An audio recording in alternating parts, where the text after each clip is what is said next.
Les amis, bonjour, bonjour. Soyez les bienvenus au petit déjeuner de Devenir pour agir. J'espère que vous allez bien, que vous avez passé une agréable semaine.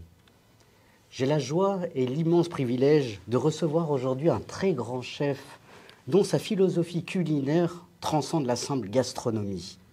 Son approche de la cuisine, empreinte de respect pour la nature, d'une quête esthétique du beau et du bon, fait de lui l'un des plus immenses chefs de notre temps. J'ai la joie et le privilège de recevoir le grand chef Michel Bras. Michel Bras, bonjour, bonjour. Bonjour. Soyez le bienvenu et merci de me recevoir dans votre superbe restaurant La Halle au Grain. Voilà, très bien. Merci beaucoup. Je voudrais tout d'abord commencer par une citation du philosophe Feuillebard, qui pour se présenter soulignait, je le cite, « Je suis ce que je mange ». Et vous, chef Michel, qui êtes-vous ? Ben, je me retrouve tout à fait dans cette citation.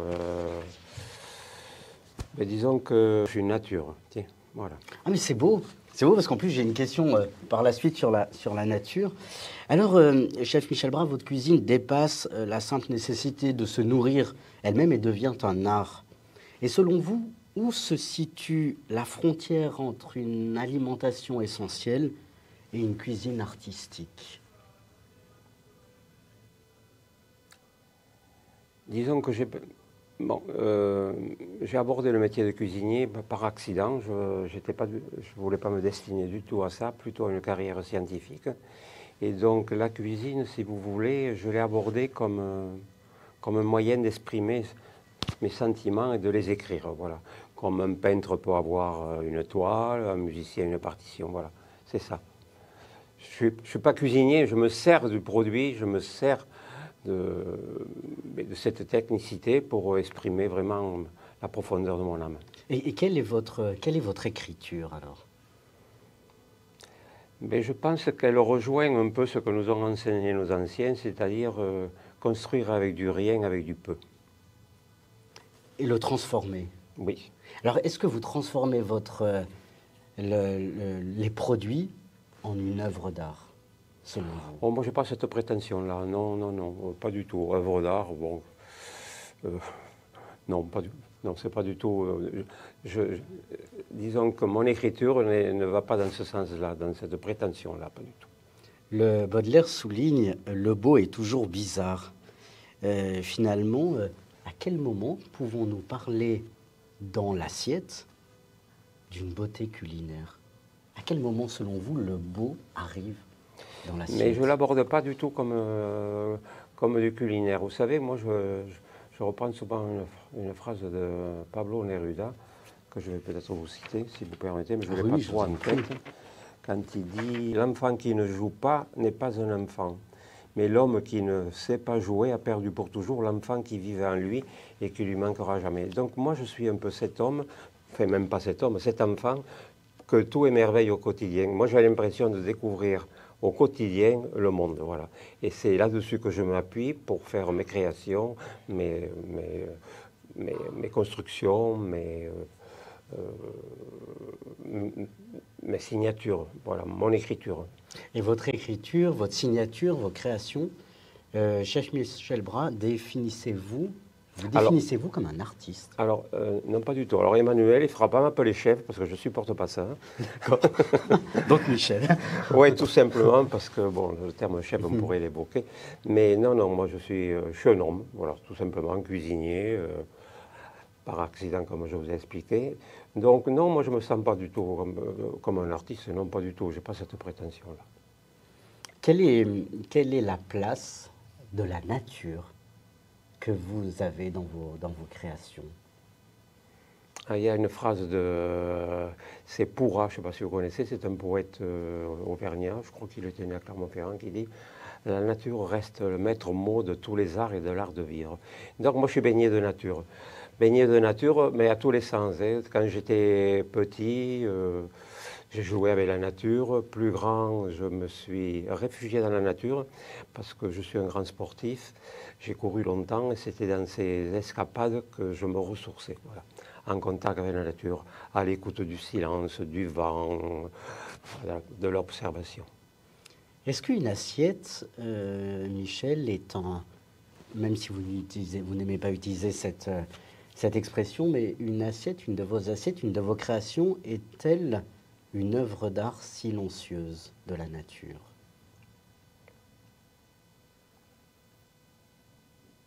Elle peut être le résultat d'une observation, mais œuvre d'art, on revient toujours là, bon, je ne le ressens pas comme ça, mais elle peut être, quand je construis une assiette, quand je la dessine, quand je la construis, elle est souvent issue d'une histoire que j'ai envie de conter. Je peux parler du gargouillou, qui est l'observation de la nature au mois de juin, ombre et lumière, c'est un ciel du printemps aussi, avec des cumulus, vous voyez, j'aime bien qu'il y ait une raison d'être dans ma construction culinaire. Et cette raison d'être, vous essayez le plus possible de l'offrir à tous vos clients qui viennent. Ressent-il cette raison d'être? Mais alors, si vous voulez, bon, quand je ne suis pas dans un schéma où j'essaye de coller la création culinaire à des mouvements ou autres. C'est vraiment ma signature. Et je pense que, si vous voulez, on se nourrit d'une œuvre d'art. Bon, moi, je pense un peu à Soulages. Chacun l'aborde à sa manière. C'est-à-dire que moi, personnellement, quand je fais une écriture d'une assiette, je sais ce que j'ai voulu écrire, ce que j'ai ressenti en faisant cette écriture. Et je pense que dans la mesure où elle est bien construite, le convive va retrouver quelque chose autour de cette écriture qui est bien écrite, je ne vais pas dire parfaite, mais qui est bien construite. Voilà. Aujourd'hui, il y a beaucoup de jeunes, de nouvelles générations qui veulent devenir cuisiniers, qui rentrent dans des écoles de cuisine. Quels conseils pourriez-vous leur donner? Mais de rester eux-mêmes. Si vous voulez, bon, on a, avec mon épouse, parce que ça a été un parcours de couple, je pense qu'on a été en rupture pendant longtemps avec des codes qui régissaient la gastronomie. Et il y a une nouvelle génération aujourd'hui. Alors moi, j'étais un peu hors sujet pendant longtemps par rapport aux cuisiniers de mon époque, ma génération. Et aujourd'hui, il y a une génération de cuisiniers, je trouve, qui ont, à part ceux qui aiment l'image, qui aiment les podiums, je ne vais pas parler de cela, mais il y a une génération de cuisiniers qui ont pris et qui amènent une véritable dimension humaniste dans l'assiette. Et je me retrouve totalement, c'est-à-dire qu'ils ne sont pas dans le paraître, mais ils sont dans l'être. Et quelle définition donnez-vous de l'être? Comment rester soi-même, en fait, selon vous? C'est pas toujours facile, hein, ça je vous l'accorde. J'en parle en connaissance de cause. Nous, on a pris des partis pris avec mon épouse qui n'ont pas été tout le temps bien compris. On a été moqués, peu importe.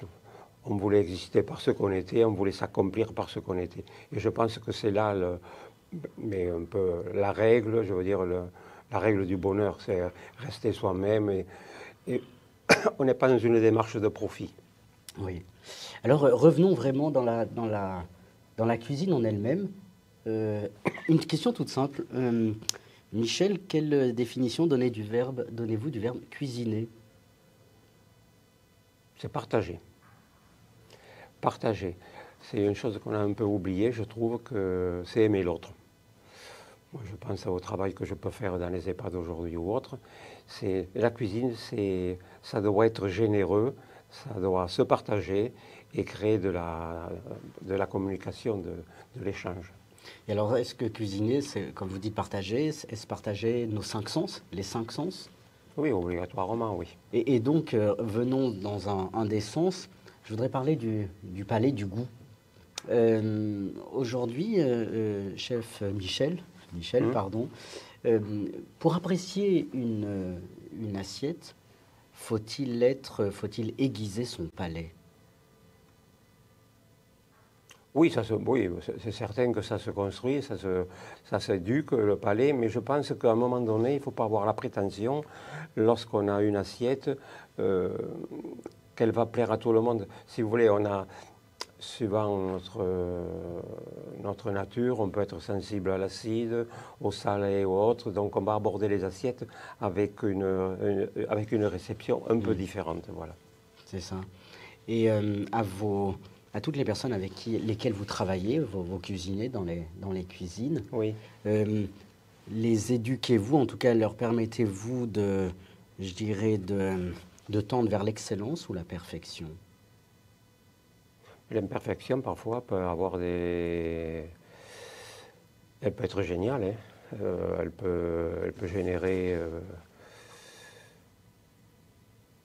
des plats qui peuvent être fantastiques. Pouvez-vous donner des exemples? Des exemples, là, moi je veux parler d'un plat or, moi, tous mes plats, je les ai rêvés, je les ai pensés souvent dans mes escapades de course à pied. Et quand je revenais, je prenais des notes sur des cahiers à spirale, soit des mots, soit des dessins. Et il y avait des idées que j'avais captées, si vous voulez, que je voulais traduire, mais je n'avais pas l'approche technique pour les mettre en forme. Alors, je pense à une recette, ombre et lumière. Il y avait une profondeur d'encre noire que je voulais mettre en place, mais je n'avais pas la démarche technique. Et cette démarche technique, elle est arrivée au bout de 2 ans à la suite d'un accident. Voilà. Vous êtes grand sportif, vous faites de la course à pied. Le sport me fait penser à une conception philosophique de la temporalité. Aujourd'hui, Michel, vous proposez des menus, des assiettes à vos clients. Quelle est la place de la temporalité dans la cuisine? Parce que pour un chef, n'est-ce pas assez frustrant finalement qu'une assiette soit dégustée en quelques minutes alors que sa conception est de quelques heures? Je suis bien d'accord avec vous, mais je ne sais pas quoi trop vous répondre là-dessus.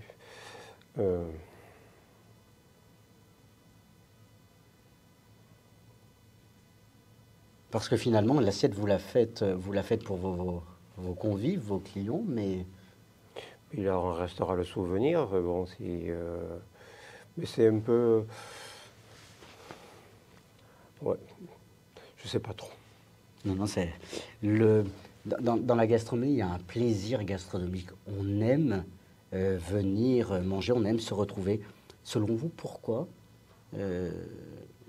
en France, particulièrement en France, mais dans le monde entier aussi, c'est autour de la table, autour d'un bon déjeuner ou d'un bon dîner, que les moments les plus fraternels se passent? Et moi, je trouve que les plaisirs de la table, on l'a un peu oublié aujourd'hui, avec les snackings et tout ça. Aujourd'hui, chacun mange de son côté. Et je trouve que le temps du repas, c'était quelque chose de merveilleux dans je sais pas, dans nos civilisations un peu rurales, où on prenait le temps de partager ces moments qui étaient des moments privilégiés, avec des repas, mettons, du dimanche, ou dans le quotidien. On avait plaisir à se retrouver et à partager. Ça a créé une espèce de... Aujourd'hui, je trouve qu'on est dans une civilisation où l'égoïsme a pris le pas, et je trouve que ces notions de partage qu'on pouvait avoir autour du repas amenaient une qualité de vie qui était bien... qui collait, comment vous dire, une qualité de vie qui collait vraiment à ce que devrait être la civilisation d'aujourd'hui, qui a complètement oublié la notion d'amour. Quelle définition donnez-vous de cette notion d'amour? C'est aimer l'autre. Oui. Et aimer l'autre à travers un dîner, un déjeuner. Pourquoi selon Mais vous... savoir l'écouter, savoir lui donner du temps, pas être dans son registre personnel. Quel regard aujourd'hui avez-vous de la société? Ça dépend si on pense... Aujourd'hui, elle me fait peur. Enfin, bon. Non, non, il faut être optimiste. Il y a de belles, il y a des belles personnes. Je pense que c'est peut-être un privilège. Moi, je côtoie des personnes avec qui j'aime partager, j'aime échanger. Mais la société a une tendance un peu enfin, l'individu a tendance à se replier sur soi-même. Bon, ne serait-ce que par le matériel, les téléphones ou autres, si vous voulez. Et ça me gêne un peu si vous voulez. Moi, je trouve qu'on ne sait plus donner du temps au silence. On prend souvent l'éducation des enfants. Les enfants, aujourd'hui, il faut qu'ils aient toujours quelque chose à faire, il faut toujours les occuper. Mais je pense à un moment donné, un jeune enfant, si c'est dans les moments où il n'est pas occupé, où il va faire preuve de création, qu'il va s'épanouir, plutôt que tout le temps de le cadenasser dans un schéma d'occupation. J'aime beaucoup votre réflexion sur le silence. Dans votre établissement, là, à Logrin, on entend quelques notes de musique très, très douces, très silencieuses. En quoi la musique, aujourd'hui, dans un établissement comme le vôtre, une belle musique, apaise-t-elle l'humain qui vient déguster vos plats? Elle est vraiment en sourdine, c'est vraiment pour étouffer un peu le brouhaha d'un établissement qui est quand même assez important, avec des passages de personnes, des bruits de cuisine, des bruits de service ou autre. C'est pour unifier un peu tout ça. Aujourd'hui, je m'en aperçois de plus en plus en étant dans l'enseignement, auprès de la nouvelle génération des jeunes. Il faut réapprendre à écouter, il faut réapprendre à lire, à écrire. Faut-il que nos jeunes réapprennent à manger? Oui, mais ça devrait être... je suis bien d'accord avec vous. D'abord, dans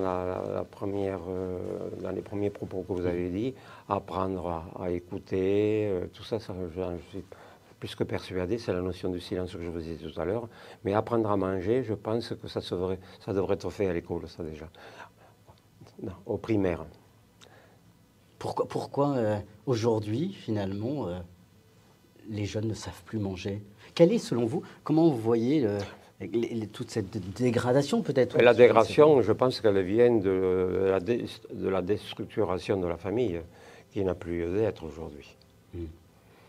Oui, et selon vous, cette dégradation, vous êtes optimiste? Vous disiez tout à l'heure que vous aviez quand même... Oui, parce que bon, moi j'ai la chance de côtoyer des jeunes, des personnes de mon âge ou autres, avec qui je suis en phase. Oui. Faut-il, selon vous, respecter les traditions culinaires de nos ancêtres, ou vous savez, on a un terme aujourd'hui, j'ai oublié ce terme-là, mais on dit souvent on va non pas les moderniser, mais il y a un terme qu'on utilise souvent dans la gastronomie pour... Les actualiser, vous voulez dire? Oui, les actualiser. Non, mais je crois qu'on peut concilier les deux. Les revisiter, pardon. Les revisiter. Voilà, revisiter. Mais je crois qu'il faut, à un moment donné, il faut amener de la modernité dans l'histoire. Moi, j'avoue que je m'appuie... Moi, j'ai toujours été sensible, si vous voulez, aux cuisines des mères de chez nous, du monde rural, parce qu'elles savaient glorifier le rien en quelque chose de merveilleux. Et je pense que, moi, je m'appuie énormément là-dessus, mais c'est vrai qu'au jour d'aujourd'hui, ma maman, elle faisait la cuisine au Sindou. Je crois que ça s'est un peu dépassé aujourd'hui. Enfin, vous voyez, il faut à un moment donné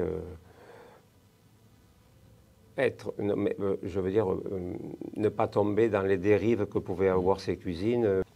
J'irais comment aujourd'hui, j'irais revisiter un plat sans le transgresser, sans, je dirais, violer les traditions. Et vous savez, bon, moi j'étais formaté par une forme de cuisine, par une éducation, un apprentissage de vie. Et donc, si je veux rester moi-même dans l'expression de ma cuisine, je ne peux pas déjouer de ce que j'ai pu acquérir. C'est ça. Michel, l'interview va bientôt s'achever. Cuisiner, selon vous, encore une ou deux questions. Cuisiner, selon vous, est-ce un engagement purement social? Oui, mais cuisiner à quel niveau? En tant qu'individu, en tant que commerçant, en tant que... À votre niveau, à la place que vous avez aujourd'hui? Ça peut l'être. Oui, mais je crois que le problème, si vous voulez, c'est que il nous manque une matrice, si vous voulez, qu'on n'a pas acquis. Non, pas personnellement, mais le public dans son ensemble, pas peut-être les personnes qui fréquentent notre établissement, mais moi j'ai toujours rêvé, j'aurais voulu, mais bon, il y a des politiques qui ne m'ont pas suivi, j'aurais aimé monter une espèce d'université. On aurait appris aux femmes et aux hommes qu'on pouvait améliorer le quotidien avec trois gestes, avec 3 fois rien, avec une tombée d'échalote dans quelque chose, plutôt que de se réfugier dans des nourritures qui sont affreuses. Vous voyez, et j'aurais aimé monter ce style d'université où, moyennant 1 euro symbolique, on aurait pu donner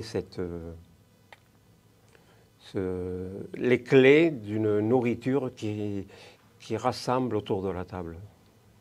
Une dernière question, Michel. Aujourd'hui, quel est le produit que vous chérissez le plus et pourquoi? Un plat ou un produit? Un produit. Ah, un produit. Oh, la peau de lait. Pourquoi?